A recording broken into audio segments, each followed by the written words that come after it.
Hi guys, and welcome back to the channel. Today we're going to go over if you can fix your windscreen chips at home. So this is the kit I bought from Amazon. Other places are available, obviously. So it entailed the windscreen resin, the blade to scrape off any excess, and the clear sticker to place over it to help it dry. As you can see, this is one of the small chips in the windscreen. You'll see the others coming up in a second. Obviously, I know you can see the book that I'm reading in the on the passenger seat. It's a very good book. If you want me to let you know, I can let you guys know what it is later on at the end of the video, if you guys want to. Obviously, I started with cleaning the screen, because obviously you want a clean area to put the resin on. And I put the resin in, let it set onto it, then put the cover over it, and then also turned on the windscreen heater to help heat up the resin to let it cure better. Obviously, it did start to rain. Luckily, I kept the area that I was filling dry, and you'll see the result. As you can see, that was me filling in the windscreen with the resin. I tried filling it in as best as I can.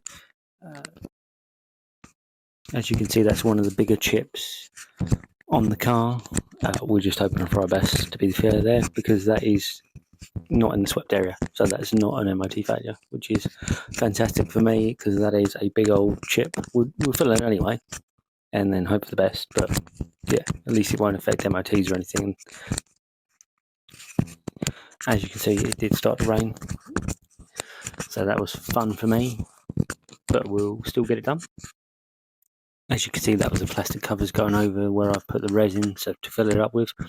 And then this is me coming back to it once it's all dried, scraping off the excess to try and make sure it just goes into so it just covers the windscreen chip and nothing else. Otherwise it will just be like the resin will be all over the screen. You won't be able to clear it off very easily, and it just look a bit rough.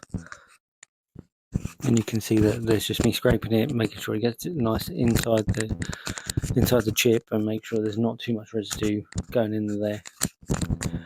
So then I let it dry. I scraped off any excess. Once it was dry, I cleaned it off, put some glass cleaner on it, made sure it was nice and clean. If there's any excess, scrape that off some more. Put some glass polish on there, polished it out, buffed it out. As you can see in the next photo, it was come up pretty well. I think there's still like a fine layer you can see, but miles better than it was. Anyway guys, thanks for watching. Like, comment, subscribe, and let me know how I did. And remember guys, if cabbage can, you can too.